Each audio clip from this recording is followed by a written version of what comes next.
Welcome to a This Week in South Carolina special report. I'm Gavin Jackson in Columbia. It is after Labor Day, which means the 2026 midterm election campaign trail is heating up. From Congress to the governor's mansion and more, there are several campaigns underway, especially among Republicans, to secure the nomination for races like the U.S. Senate and the governor's office. Currently, there are 5 Republicans and 1 Democrat in the governor's race. Now, we'll have analysis from strategic communications consultant Rob Godfrey, but first we catch you up on who is running to replace a term-limited Governor Henry McMaster.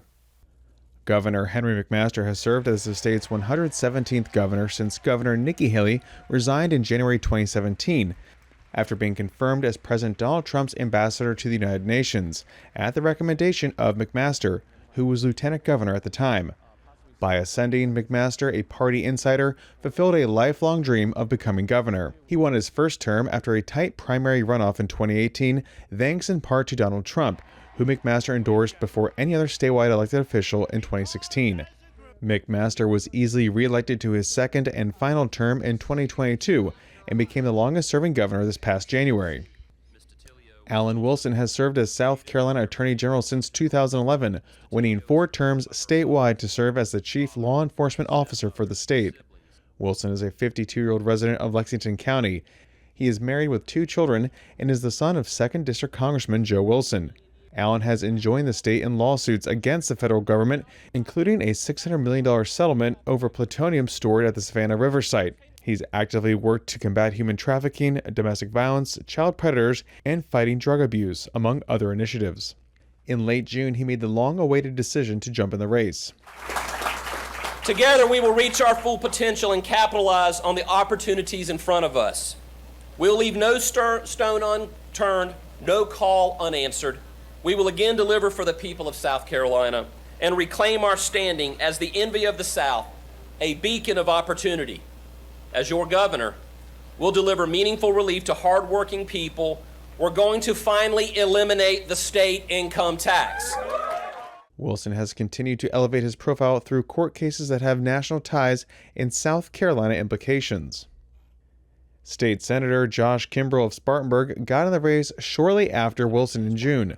The 2-term senator has positioned himself in a similar lane and has championed such issues as stricter abortion laws, tort reform changes, and voted for removing Treasurer Curtis Loftus from office over the mismanagement of funds. Since his announcement, Kimbrell has had few appearances on the campaign trail and has been ensnared in legal issues stemming from an aircraft leasing company he was until recently a partner in. Lieutenant Governor Pamela Evette has also jumped in the race, but before November 2017, she was relatively unknown. That's when Governor McMaster announced Evette as his running mate. The next Lieutenant Governor of South Carolina, Pamela Evette. Pamela.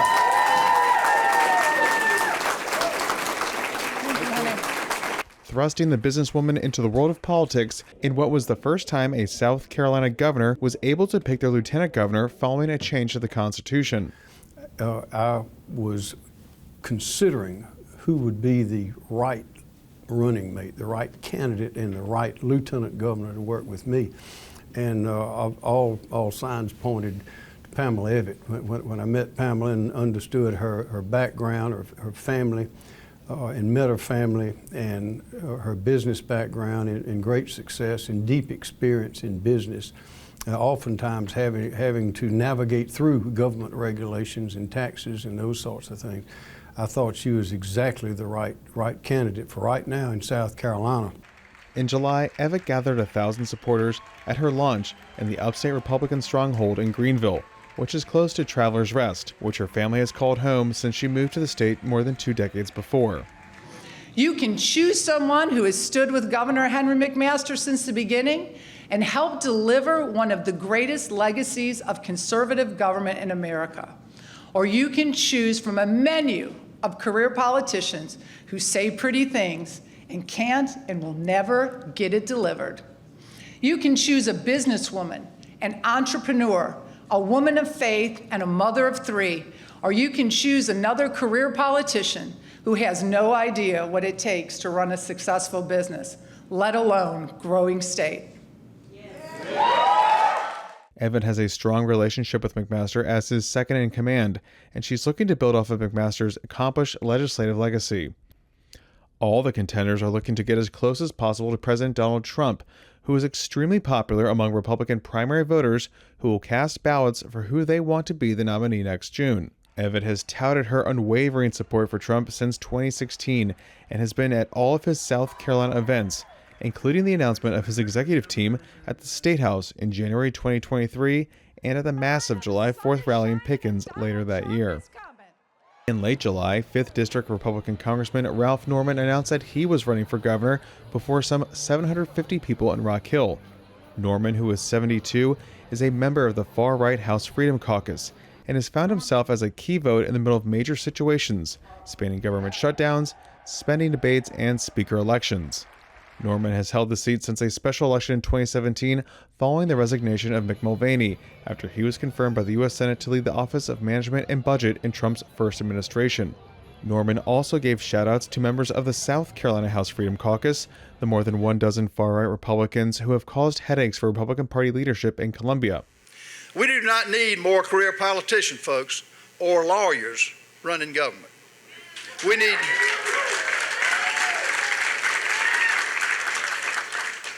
We need business leaders, people who have signed the front of a paycheck and people who have signed the back of a paycheck. Folks who have built something, taken risks, made money, yes, and lost money. I've done both.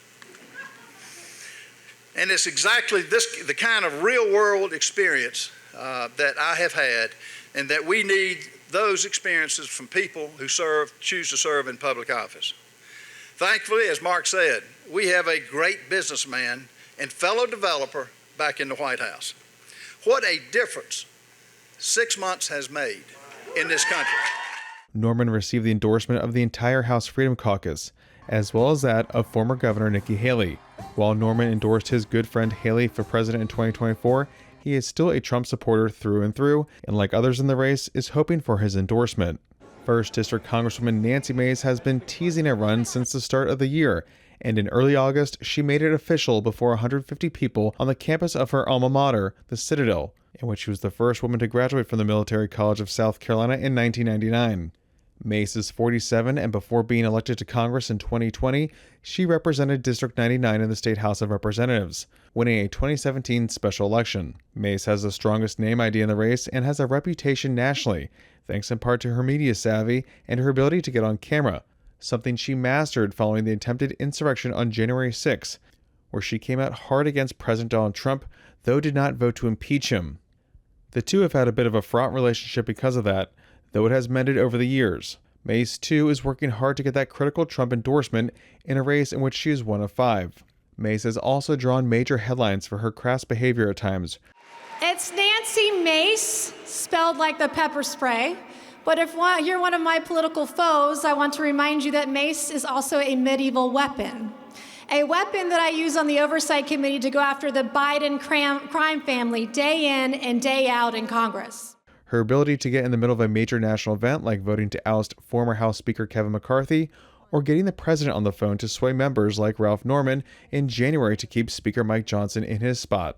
Mace has fought strongly for women's rights by blasting the transgender movement and wishes to bring that fiery rhetoric to the bully pulpit of the governor's mansion. We will hold the line against the gender cult that has invaded our schools. And we've seen it. Just a few months ago, I noted how Clemson University had 15 genders on a form.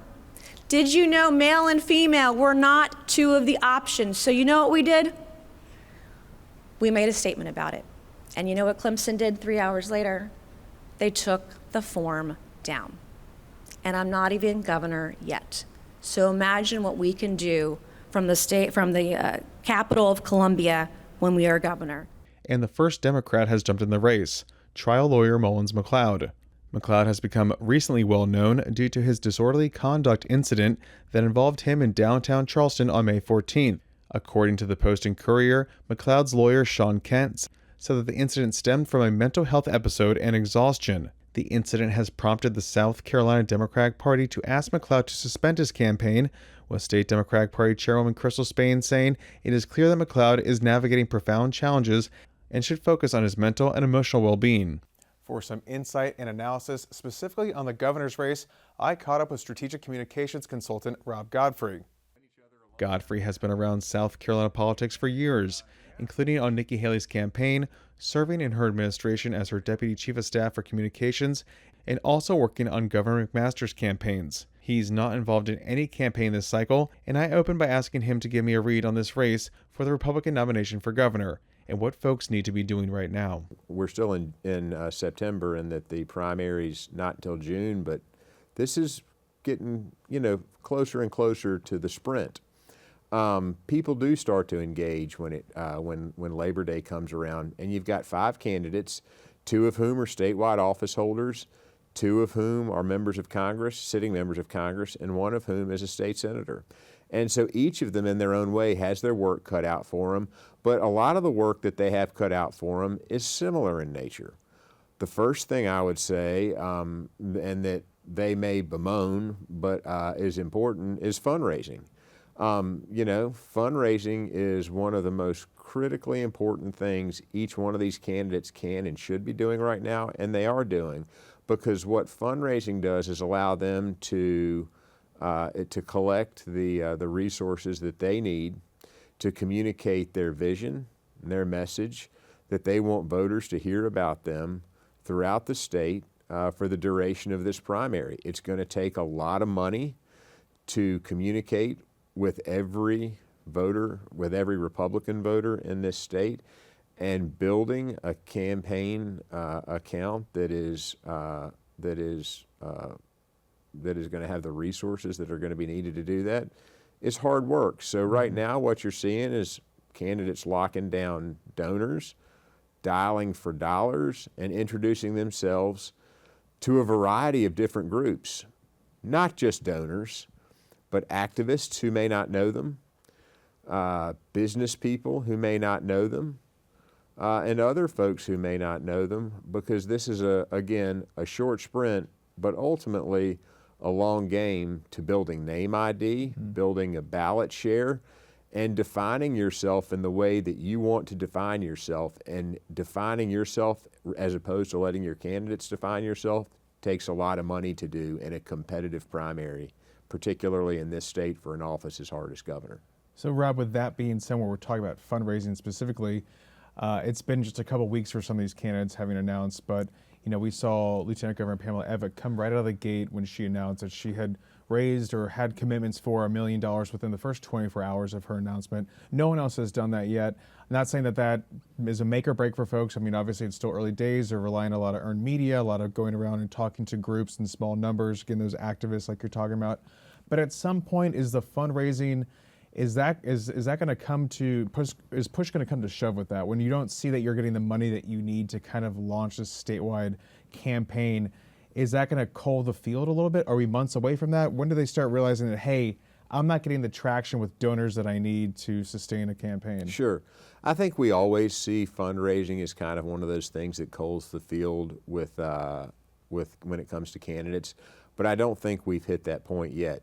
As you mentioned, the lieutenant governor has, by all accounts, had a successful rollout of her campaign and fundraising efforts, because she's now the first one up on TV statewide.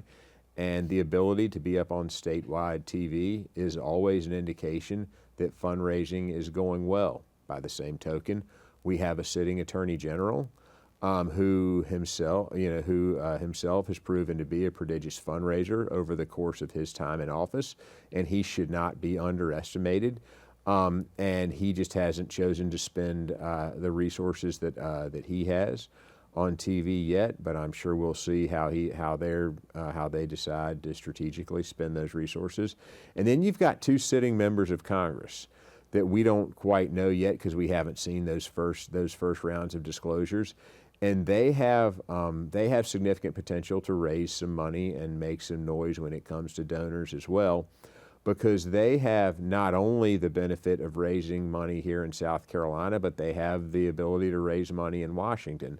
Because, as we talk about for all of these candidates, one of the most powerful tools they have in their arsenal for running this race, whether it's earned media or it's raising money, is the incumbent office which they hold. And so there are donors who are going to want to give to the sitting lieutenant governor, who's been a partner with Governor McMaster, to the sitting attorney general, who's been, someone who's had a tremendously successful record when it comes to law enforcement. And there are going to be donors who are going to want to give to people who sit in Congress, sit on important committees, have strong and loud voices in Washington, as well as in South Carolina, and a candidate who's a state senator. So all of those candidates have advantages when it comes to fundraising, although admittedly some of them are stronger than others. I was going to say, especially with the members of Congress having to run every 2 years, they're aware of how much it takes to fundraise and to kind of keep that campaign going for Congress. This is statewide, a little bit different beast, but still raising money nonetheless. So when it comes to those members in Congress, obviously they're up in D.C. during the week. They don't have the home court advantage of folks back home who can travel for work, but also maybe campaign on the side, fundraise on the side as well, get their message out there. But when you're in Congress, you can also get some national headlines too. We've seen Nancy Mace be very successful at that. Ralph Norman, the House Freedom Caucus, also doing that. So is that their advantage when it comes to what offsets them from being back home as much as the other candidates? I think it's two things. Without question, Congresswoman Mace, who has a tremendous social media following, has been able to meet people where they consume information. That's a social media following that, by the last count, if you combine both of her accounts on X, I think she may be on TikTok.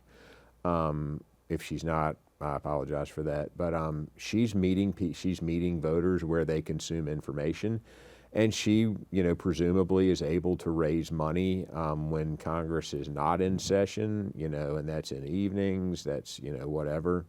When she's in Washington. The same goes for Congressman Norman, who's built a reputation as kind of a seasoned member of the Freedom Caucus who conducts himself with a bit more restraint than some of the other ones do. He's got a mature voice. He's someone people go to, whether it's reporters on the Hill, whether it's members of the leadership, to take the pulse of the Freedom Caucus. And he has the ability, by virtue of committees he sits on, by virtue of leadership he's taken in the Freedom Caucus, and by virtue of power he's wielded, to make the ask of people to help him continue to propel his influence, and do what he's done in Columbia, do in Columbia the same things he's done in Washington. Mm-hmm. In that vein too, when we're talking about social media, we're talking about national media, Nancy Mace, she touts that she has the strongest name ID so far in this race. When we talk about name ID, that doesn't necessarily translate into votes. What is name ID? I mean, it's obviously good to have, but what's the advantage there? What do other candidates need to do to make inroads there? Well, when it comes to name ID, it's absolutely, an important part and an early indicator of candidate strength. But, you have to also figure out a way to turn that name ID into ballot share. And I don't think we've seen enough public polling to be able to assess which candidates have successfully turned name ID into ballot share. And when your name ID is lower, being able to have the resources to get on television is absolutely an advantage and can help make up a lot of ground, and help make up a lot of ground quickly. So I think we'll see some of these candidates make decisions based on their name ID and how that name ID is converting to ballot share. Starting now, starting in the next few months. And that'll inform how how we see them on television, how they talk about their opponents on television, both in earned media and paid media. And Rob, the biggest factor in this all, of course, is President Donald Trump and his endorsement. We don't know if he's going to endorse in this race. There's 5 candidates, all of them saying that they have connections to him. They all do in some way or shape or form. They're vying for that endorsement. Because there's a lot of similarities between these candidates, and the policy stances that they have. But of course, if they get that endorsement, it seems like it will carry a lot of weight, especially with those primary voters. So is this right now just the biggest race to see who can be the Trumpiest, who can say that they know him the most, who can show track records with him at this point? While I would like to think that this campaign is more than just a race for the endorsement of one person, I think that we'd be disingenuous to sit here and say that he doesn't cast a large shadow over it. You can't sign on to social media without these candidates talking almost daily about Donald Trump, touting his accomplishments, talking about how they would do similar things. But I think it's also important to remember that the governorship is something that people in South Carolina take very personally. Mm-hmm. We want to know our governors. We want to feel like we have a direct line to them. We very much regard them as people who are representatives of our interests. They share our values. They understand our problems. I think that's why you see someone like Governor McMaster, who has spent, almost a decade in office as governor, continuing to enjoy some of the strongest approval ratings and popularity among not just Republicans, but among Democrats. We know our governors here. We like them. We trust them.